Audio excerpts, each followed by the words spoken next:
J'ai découvert Kerouac vers l'âge de 15 ans. Ce qui s'est passé, c'est que j'avais entrepris des études classiques, puisque je me destinais quand même à faire les lettres à l'université. Et j'étudiais le grec, le latin, etc. Et tout d'un coup, au début des années 60, je me suis aperçu que euh, ce qui me passionnait, c'était quand même ce qui nous venait des États-Unis, c'est-à-dire sur le plan musical, rock and roll, blues, etc., l'Angleterre. Et j'ai décidé d'apprendre l'anglais. J'ai pris des cours de rattrapage, changé de section, suis passé de ce qu'on appelle de classique en latine. Donc j'ai enfin commencé à faire de l'anglais, et le premier livre que j'ai lu en anglais, que j'ai plutôt déchiffré, c'est vraiment On the Road de Kerouac. Ça donc, j'ai le livre m'avait d'ailleurs laissé un sentiment relativement mitigé, parce que sur le plan de l'écriture, Kerouac ne prenait pas la peine, comme dans mes idoles de l'époque, qui étaient Flaubert et qui étaient Chateaubriand et d'autres, Kerouac ne prenait pas la peine de caractériser ces personnages très en détail sur le plan psychologique. Il se contentait de les nommer, de les dénommer. Donc il y avait, comme en plus dans On the Road, il y a beaucoup de personnages. J'étais un peu perdu. N'empêche, je l'avais lu jusqu'au bout. Et puis, ça m'avait fasciné, parce que donc j'avais 15 ans, 16 ans. La vie de ces jeunes à l'époque avait l'air, telle que la racontait Kerouac en tout cas, avait l'air passionnante, et j'étais épouvanté à l'idée que moi, vivant à Genève, étudiant au collège Calvin, que je ne puisse jamais mener un type de vie aussi captivant. Donc j'étais un peu épouvanté par l'idée euh, que ce type de vie je ne la vivrai jamais. Donc j'étais aussi très intéressé de découvrir ça. Cet entretien que j'ai eu en 1994 avec Ginsberg, qui m'attaquait un petit peu sur certains points, m'a surtout fait prendre, c'était vraiment de type, comment dire, éveil platonicien, quand Platon pose des questions à ses interlocuteurs, ou Socrate plutôt. C'est-à-dire qu'il m'a fait prendre conscience à quel point, sans m'en rendre compte jusqu'alors, j'avais, moi, et la jeunesse européenne, et peut-être pas seulement européenne, mais européenne aussi de l'Est, étions tributaires de tout ce qui s'était passé aux États-Unis à partir de la fin de la Seconde Guerre mondiale. C'est-à-dire qu'au fond, on a été marqué par la contre-culture et la culture américaine de façon absolument frappante, quoi. Alors, à partir de là, évidemment, mon intérêt pour la Beat Generation était complètement, enfin, avait démarré. J'ai commencé vraiment à m'intéresser à la suite, au fond, des propos que m'avait tenus Ginsberg. Comme il arrive souvent, ce qui m'a motivé, c'est ma propre ignorance. C'est-à-dire que je me suis aperçu que j'en savais finalement bien peu sur tout ce qui avait influencé mon histoire, mes origines, celle de ma génération, et que peut-être ça serait intéressant de creuser tout cela. Et du coup, comme je me rendais souvent aux États-Unis par mon métier de journaliste, que je faisais des reportages là-bas, que j'interviewais différentes personnalités qui n'avaient strictement rien à voir avec le monde des beats, j'en ai profité pour, chaque fois que je me rendais aux États-Unis, aussi interviewer des gens qui avaient fait partie de la Beat Nation, ou qui avaient été carrément des écrivains beat eux-mêmes.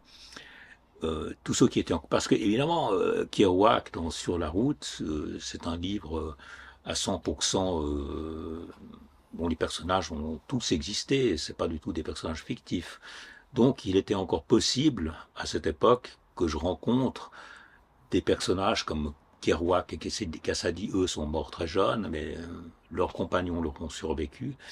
Il était possible de les rencontrer, et dans la mesure du possible, que ce soit leurs compagnons ou leurs compagnes de l'époque, ça me passionnait à l'occasion de pouvoir les rencontrer. Donc j'ai pris contact avec tous les gens au fil des années qu'il m'était possible de rencontrer, c'est-à-dire en débordant un peu le champ d'ailleurs de la Beat Generation, c'est-à-dire que j'ai rencontré aussi des gens comme Timothy Leary, le pape du LSD, ou Ken Kesey, l'auteur de Vol au-dessus d'un nid de coucou, mais qui a très bien connu Neil Cassady et qui est le héros, l'un des héros, les deux sont les héros du livre de Tom Wolfe, The Cool Acid Test.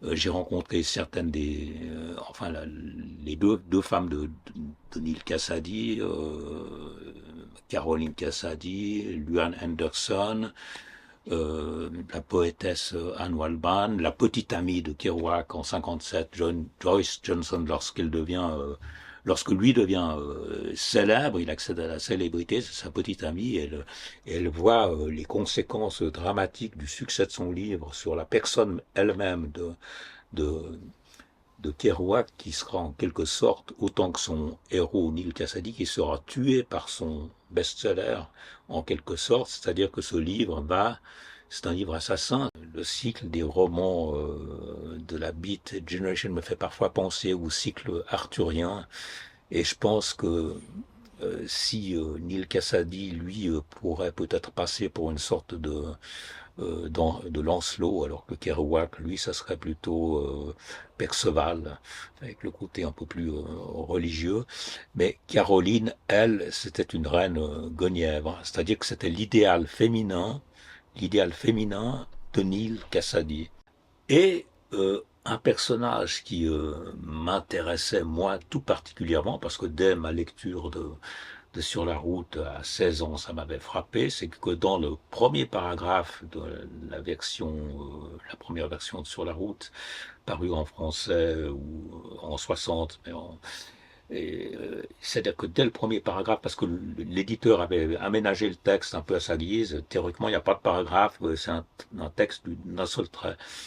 Mais à la première page et à la fin du premier paragraphe intervient une jeune fille de 15 ans, 15-16 ans, qui s'appelle Mary Lou, baptisée comme telle par Kerouac dans son livre, qui est la jeune épouse de Neil Cassady, qui débarque à New York avec elle depuis Denver, et qui va se mêler à ce monde des écrivains beat, et qui va même les stimuler énormément. Et Luan, je me demandais, moi j'avais 14, 15, 16 ans, elle est dépeinte dans le livre, dans les premières pages, de telle façon qu'évidemment elle est extrêmement séduisante et que ça pouvait que me ravir de lire quelques lignes sur elle. J'avais jamais imaginé à cette époque que peut-être un jour je rencontrerais cette personne, mais j'ai toujours été fasciné euh, par quelque chose qui est inhérent à la littérature, mais aussi à l'histoire humaine, c'est le mixte entre la fiction et la réalité. C'est-à-dire, c'est un thème que Paul Ricoeur, par exemple, a beaucoup développé dans ses livres sur temps et récit. C'est-à-dire que chaque être humain se trouve à la croisée de son histoire et de la partie fictive, imaginaire de lui-même, c'est-à-dire de son passé et de son futur, évidemment, mais que nous tenons essentiellement dans notre personnalité, dans les récits que nous nous tenons sur nous-mêmes. C'est-à-dire qu'au fond, c'est les histoires qu'on se raconte à soi-même qui nous forgent en grande partie. Donc, pourquoi est-ce que je dis ça déjà? C'est-à-dire que Luan, ce qui m'intéressait justement, pas seulement Luan, mais dans mes rencontres avec Luan, avec Caroline Cassady, avec Allen Ginsberg, Ken Kesey, avec Timothy Leary, c'était de rencontrer des personnages qui avaient été aussi bien des héros de livres, que ce soit Sur la route ou d'autres, mais qui existaient encore, qui étaient des personnages réels. Parce que je trouve très intéressant ce point de jonction entre la réalité et la fiction. En plus, ça me projetait moi-même, ça c'est un peu de la psychanalyse, hein, moi, c'était peut-être une façon moi-même aussi de devenir moi-même à moitié un personnage de fiction. Je crois, disons, que tout écrivain, toute personne qui écrit ou qui devient écrivain, La première chose, évidemment, c'est la lecture. C'est la lecture qui nous forge. Tout à l'heure, j'ai peut-être oublié de le dire, mais il y a aussi un côté, quand je parlais de ce que nous sommes tous à la fois, des êtres à la fois réels et fictionnels, mi-réels, mi-fiction. C'est toute l'histoire de Don Quichotte, d'ailleurs. Sauf que Don Quichotte a fini par se casser la figure, si je peux dire. Moi, tout a commencé par la lecture, et la lecture m'est venue, je la dois essentiellement euh, au fait, pour moi incroyable, que mon père m'a lu à haute voix dès l'enfance des livres qui frappaient mon imagination, c'est-à-dire que lui-même possédait toute une bibliothèque qui lui venait de ses aïeux, de son père et de son grand-père. J'ai toujours été fasciné par ces histoires que mon père me lisait, parfois même sur le banc, sur un banc du parc en face de notre domicile. On l'a pas vu dans les images, mais c'est le parc de Saint-Jean. Il m'a aussi lu à haute voix le conte de Monte Cristo, le conte de Monte Cristo, qui a été une des premières lectures de Neil Cassady et qui l'a complètement emballé dans son enfance aussi. Bref, euh, la littérature qui m'est venue comme ça par la voix de mon père a été une chose, c'est ce qui m'a le plus intéressé dans la vie, il me semble, dès le départ. Hein. Je veux dire, ça m'intéressait même plus que la vie elle-même. Bruce Chatwin, qui lui, avant de devenir écrivain, travaillait chez Christie's, je sais plus, en 20 et 30 ans par là autour. Et il étouffait, il a quitté Christie's et il est devenu écrivain voyageur, hein, l'écrivain qu'on sait. Dans mon cas, j'ai travaillé dans une bibliothèque justement pendant 2, 3 ans, et c'était aussi étouffant parce qu'on ne touche qu'à la matérialité du livre, c'est le livre objet. Et je me suis envolé, j'ai pensé à Bruce Chatwin, je me suis envolé de la bibliothèque pour devenir journaliste.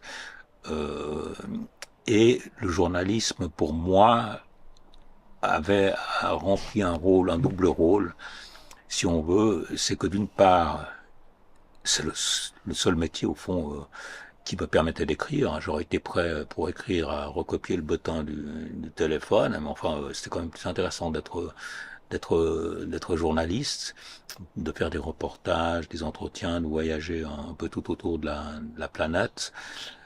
Donc le journalisme pour moi, plus que l'information que je négligeais pas, mais pour moi le journalisme, ce qui m'intéressait le plus, c'était la forme littéraire qu'on pouvait donner au journalisme et la façon dont c'était l'écriture, la façon dont on pouvait rédiger un texte, qui a aussi été le cas pour les écrivains du nouveau journalisme américain comme Hunter S. Thompson et d'autres. Donc en fait, l'aspect journalistique a été très important pour moi parce que aussi ça m'a permis dans le journalisme d'introduire dans mes reportages certains éléments littéraires. Je me souviens d'avoir écrit certains articles à la façon de, c'est-à-dire de certains écrivains fantastiques du 19e siècle. Proust a dit tout l'intérêt du plagiat, c'est-à-dire pas du plagiat, mais comment est-ce qu'on appelle ça quand on imite. Et en plus, évidemment, le journalisme, contrairement justement à ce qui s'est peut-être passé avec certains romans français à l'époque du nouveau roman, c'est qu'il était en contact avec la vie, c'est-à-dire que le journalisme amène à être en contact avec le réel, qu'il s'agisse des événements, des choses, des gens. Ça c'est très très important et ça fournit un substrat pour l'écriture très important. Enfin, oublions pas que par exemple, Zola allait prendre des notes au Hall à Paris pour ensuite en faire certaines scènes. Enfin, beaucoup d'écrivains au, au 19e siècle devaient recueillir leur matériel sur le terrain. Donc pour moi, le journalisme a été comment dire, un matériau premier, ça a été le cas aussi pour Kessel, hein, par exemple pour Joseph Kessel, un matériau premier qui permettait peut-être ensuite le cas échéant, d'écrire des livres autour de certains sujets, quoi. Donc, c'est ma dette principale envers le journalisme qui m'a permis aussi d'aller sur les 5 continents, de rencontrer des quantités de gens. Boston Blues, si je compare, si je fais une comparaison avec l'année où j'ai appris l'anglais, simplement d'ailleurs pour montrer à quel point chaque livre réclame sa composition propre et chaque livre est différent, chaque livre s'élabore, se construit, se bâtit différemment. Donc j'ai expliqué comment cela s'est passé pour l'année où j'ai appris l'anglais. Pour Boston Blues, c'est assez différent dans la mesure où c'est un livre qui a été écrit pratiquement sur le vif en une douzaine, quinzaine d'années de périple et de vagabondage autour de la planète. C'est-à-dire que dans les carnets que je pourrais vous montrer, évidemment que j'écrivais des notes, je notais, là ça n'était pas des simples notes, mais j'écrivais carrément ce que je vivais, ce que je ressentais, parce que je crois que, en ce qui me concerne en tout cas, l'émotion première est absolument décisive et importante dans l'écriture si l'on veut rendre toute la fraîcheur du moment. Il ne faut pas laisser s'écouler des jours et des jours, ni même des heures.